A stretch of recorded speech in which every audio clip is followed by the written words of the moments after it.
Halo,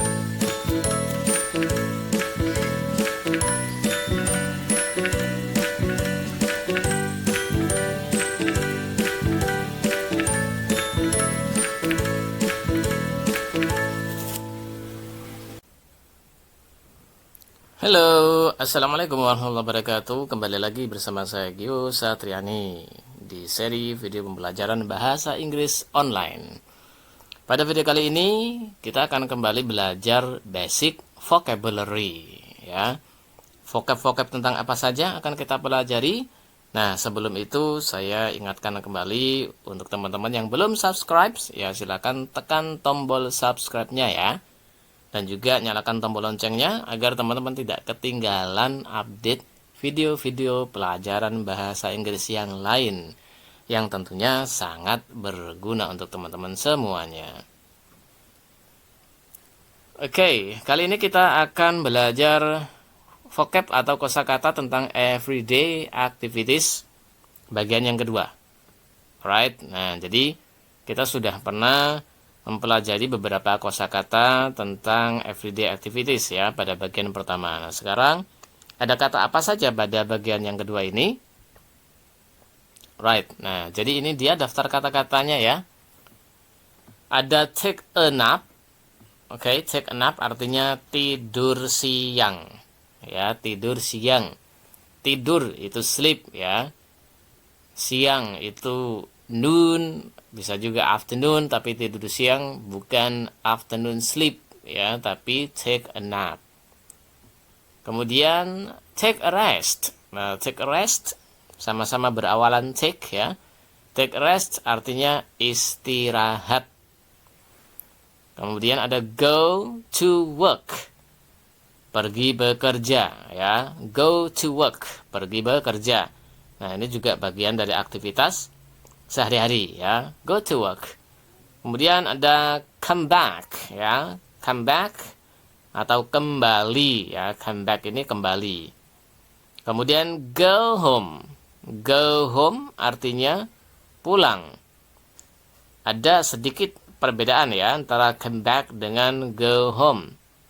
Come back itu kembali, dia lebih bersifat general. Misalnya teman-teman sedang berada di kantor, kemudian pergi ke supermarket, then you came back to office. Nah, came back kembali lagi balik lagi ke kantor. Nah, pakainya came back ya. Dari kelas kemudian pergi ke toilet misalnya, kemudian balik ke kelas lagi. Nah, itu came back. Kalau go home ini konotasinya berarti go to home ya, berarti kembali ke rumah ya. Maksudnya pulang ya, jadi dia pulang ke rumah. Alright, oke. Kemudian ada go to bed. Nah, go to bed kalau diartikan perkataannya pergi ke ranjang, begitu ya. Bed itu tempat tidur. Nah, tapi maksudnya adalah pergi tidur. Right ya, teman-teman habis nonton TV atau ngobrol ya, atau melakukan aktivitas yang lain, kemudian berniat untuk tidur, masuk ke kamar, itu namanya go to bed, bersiap-siap untuk tidur. Nah, ada sleep ya, sleep. Nah, kalau sleep artinya tidur, sudah nggak sadar lah, itu sleep ya. Jadi bedakan antara go to bed dengan sleep. Sehingga dalam bercerita aktivitas sehari-hari, yang lebih tepat sebutnya istilahnya go to bed ya. After I watch television, usually I go to bed. Nah, setelah saya nonton TV biasanya saya tidur. Nah, tidur maksudnya masuk ke kamar ya, bukan tiba-tiba langsung nggak sadar ya, langsung merem nggak sadar begitu, tapi masuk kamar berniat untuk tidur lah, itu go to bed ya. Tapi kalau teman-teman bilang after I watch TV then I sleep, kemudian saya tidur lah, itu nanti kesannya setelah nonton TV langsung tidur dalam keadaan tidur nggak sadar gitu ya. Nah, tapi kalau to bed itu dia prosesnya masuk ke kamarnya, itu niatnya untuk tidur. Gitu ya. Do homework. Oke, do homework mengerjakan PR. Oke, bedakan nanti dengan bawahnya ya. Do the chores. Nah, do the chores ini mengerjakan kerjaan rumah. Maksudnya apa? Kalau homework ini pekerjaan yang dibawa ke rumah. Misalnya teman-teman sekolah dapat tugas untuk dikerjakan di rumah. Ya, atau teman-teman bekerja ya. Nah, kemudian ada tugas kemudian dikerjakan di rumah. Nah, itu homework ya, mengerjakan tugas di rumah. Tapi kalau chores ini pekerjaan rumah, pekerjaan sehari-hari. Seperti bersih-bersih gitu ya. Ngepel. Nah, jadi itu namanya chores ya, pekerjaan rumah. Mengerjakan kerjaan rumah, do the chores. Nah, paham ya jadi bedanya ya antara homework dengan chores. Kalau nyapu ngepel ya bukan homework gitu ya. Alright. Kemudian enjoy. Well, nah yang sering salah paham ya, salah dipahami. Enjoy. Enjoy artinya apa? Menikmati ya. Bukan santai ya, bukan santai loh.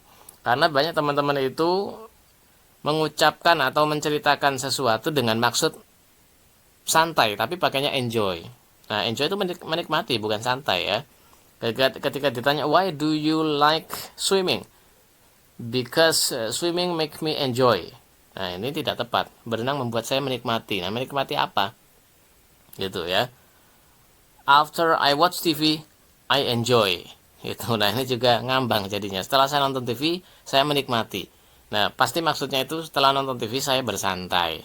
Gitu ya. Nah, jadi bukan enjoy kalau bersantai. Enjoy itu artinya menikmati. Oke.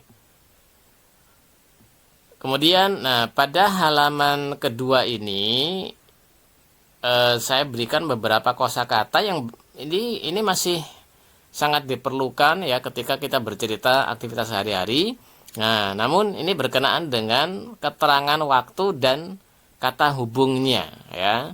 Sebagian dia keterangan waktu dan sebagian ada kata hubung ya, conjunction ini, nah, kata hubung, dan ini biasanya dipakai ketika menceritakan aktivitas sehari-hari. Right, yang pertama ada every day, artinya setiap hari ya. Every, sesuatu yang berawal dengan kata every artinya setiap, every day setiap hari. Jangan disambung ya. Kalau disambung artinya sehari-hari, bukan setiap hari. Posisinya nanti jadi adjektif ya, kalau every day tanpa spasi. Oke. Kemudian sometimes. Nah, sometimes artinya kadang-kadang. Ya, sometimes kadang-kadang. Always, selalu. Nah, ini saya yakin teman-teman sudah banyak yang tahu lah ya beberapa keterangan waktu ini ya, apalagi always ini. Always, every day. Nah, ini kata yang sudah sangat populer. Ya, always artinya selalu, often. Nah, kalau often ini masih sering ditanyakan ya. Artinya banyak teman-teman yang baru belajar bahasa Inggris itu belum tahu kata often. Often artinya sering ya. Sering, often. Kemudian seldom. Seldom artinya jarang. Nah, jangan terbalik. Kadang-kadang maksudnya sering tapi yang diucapkan seldom. Maksudnya jarang yang diucapkan often. Nah, ini banyak terjadi ya. Jadi saya sering menemui di kelas itu teman-teman mau ngomong sering tapi pakainya seldom atau sebaliknya. Oke, jadi often itu sering, seldom artinya jarang ya. Misalnya kalau dalam cerita aktivitas sehari-hari itu I often watch TV in the afternoon misalnya ya, atau I often watch cartoon movies on Sunday. Nah, ada kata often di situ ya.